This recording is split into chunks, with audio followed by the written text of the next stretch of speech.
Hello everyone, कैसे आप लोग? उम्मीद करता हूँ सब ठीक से होंगे। तो आज मैं फिर हाजिर हूँ एक नए वीडियो के साथ, और ये वीडियो बहुत ही अहम होने वाली है उन भाइयों के लिए जो अपना नकल कफाला करना चाहते हैं। आज जवाजात की तरफ से एक बड़ा अपडेट है फाइनल एग्जिट को लेकर। तो इसमें किसका फायदा होने वाला है? जो बंदे नकल कफाला करना चाहते हैं उनका 100% फायदा होगा, और कैसे फायदा होगा मैं आपको वीडियो में आगे बताने वाला हूँ। तो अभी मैं बात कर लेता हूँ, कुछ बंदों का डाउट है, सवाल है, उसको हम क्लियर कर लेते हैं, क्योंकि बंदे यहाँ पर छोटी छोटी गलती कर रहे हैं ट्रांसफर के टाइम पर। तो आप भी ये गलती ना करें, तो लाजिम वीडियो को पूरा देखें। अगर वीडियो अच्छी लगे तो प्लीज चैनल को सब्सक्राइब करें, शेयर करें वीडियो को उन बंदों तक जो बंदे ट्रांसफर करना चाहते हैं। अगर आपको कुछ डाउट है तो आप मुझे इंस्टाग्राम पर मैसेज कर सकते हैं, मैं हर बंदे को रिप्लाई करता हूँ इंस्टाग्राम के ऊपर। तो चले बंदों का सवाल देख लेते हैं। एक भाई ने मुझे मैसेज किया कि भाई मैंने कॉन्ट्रैक्ट टर्मिनेट किया कीवा से, ठीक है, और टर्मिनेट करके मुझे कुछ 50 दिन गुजर गए, ठीक है। तो भाई को मैसेज भी आया कीवा की तरफ से। आपको पता है कि जब भी आप कॉन्ट्रैक्ट टर्मिनेट करते हैं तो कीवा आपको नोटिफाई करता है कि आपने कॉन्ट्रैक्ट टर्मिनेट किया है, या आप फाइनल एग्जिट के लिए प्रोसीड करें, या फिर आप ट्रांसफर के लिए प्रोसीड करें। दोनों में से कुछ एक करें, ठीक है। यहाँ पर बंदे गलती क्या कर रहे हैं, कॉन्ट्रैक्ट में भाई का 60 दिन का टाइम था, ठीक है, नोटिस पीरियड था। अब भाई ने 60 दिन पहले कॉन्ट्रैक्ट टर्मिनेट किया आर्टिकल 74 से। अब करने के बाद से भाई वेट कर रहा है नोटिस पीरियड खत्म होने के बाद कि मैं नया तलब एक्सेप्ट करूंगा। भाई ये गलती आप ना करें, ठीक है। जो भी बंदे ट्रांसफर कर रहे हैं ये गलती ना करें। आप जब कॉन्ट्रैक्ट टर्मिनेट कर रहे हैं ना, उसके 2 दिन बाद, 1 दिन बाद नया तलब एक्सेप्ट करें, क्योंकि ये दोनों साथ साथ आपका नोटिस पीरियड खत्म होगा। आप अगर वेट करेंगे नोटिस पीरियड का जो कंपनी के साथ है, तो फिर आपका जो ट्रांसफर प्रोसेस है ना भाई 5-6 महीने लेकर जाएगा। तो ऐसी गलती ना करें। अभी देखिए मैंने यहाँ पे पिक्चर लगाया हुआ है कि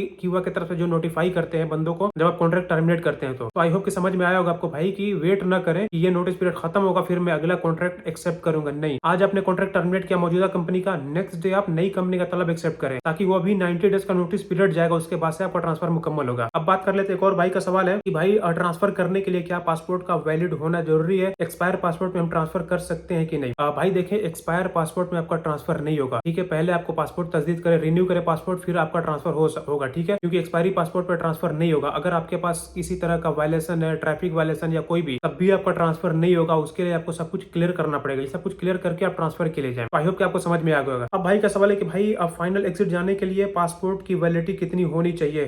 मेरा पासपोर्ट 35 डेज बचा है, क्या फाइनल एग्जिट लग सकता है? भाई देखिए, पासपोर्ट की वैलिडिटी मिनिमम 60 डेज होनी चाहिए, ठीक है, 60 दिन अगर आप फाइनल एग्जिट जाना चाहते हैं तो पासपोर्ट को भाई 5-6 महीने पहले रिन्यू कर ले। आप ऐसा गलती ना करें कि 1 महीना बचा, पासपोर्ट 15 दिन बचा और आप अप्लाई कर रहे हैं एग्जिट एंट्री के लिए या फाइनल एग्जिट के लिए, ठीक है। मिनिमम 60 डेज होना चाहिए। अब बात कर लेते हैं जो सबसे बड़ा अपडेट है जवाजात की तरफ से फाइनल एग्जिट को लेकर। यहाँ पर लिखा हुआ है मिनिमम 30 डे वैलिडिटी ऑफ इकामा is required to issue final exit visa. पहले आप सबको पता था कि भाई अगर आपका इकामा में 1 दिन भी टाइम है, 1 दिन, तो आपका फाइनल एग्जिट इशू होता था और वहां से आपको 60 दिन का टाइम मिलता था। 60 दिन के अंदर आप सऊदी अरेबिया को छोड़ते थे। बट अभी ये रूल भाई बिल्कुल चेंज हो चुका है, ठीक है। यहाँ पर बंदों को बहुत ज्यादा फायदा भी होगा। कैसे होगा मैं ये बताने वाला हूँ। अभी आपका फाइनल एग्जिट लगाने के लिए कम से कम इकामा 30 डेज वैलिड होना चाहिए, 30 दिन का टाइम होना चाहिए, तब जाके फाइनल एग्जिट वीजा इशू हो सकता है। मैं आपको एग्जांपल में बताता हूँ कि अगर आपका इकामा 35 डेज बचा हुआ है, आपका कंपनी फाइनल एग्जिट लगा दी, तो आप 35 डेज रुक सकते हैं, ठीक है, 60 डेज नहीं रुक सकते हैं। तो ये चीज को भी आपको फोकस करना पड़ेगा। अगर आपका इकामा में 29 डेज बचा है, 28 डेज बचा है, तो company final exit visa issue नहीं कर सकती है। यहाँ पर कंपनी को रिन्यू करना पड़ेगा इकामा, फिर जाके एग्जिट लगा सकती है। अगर आपका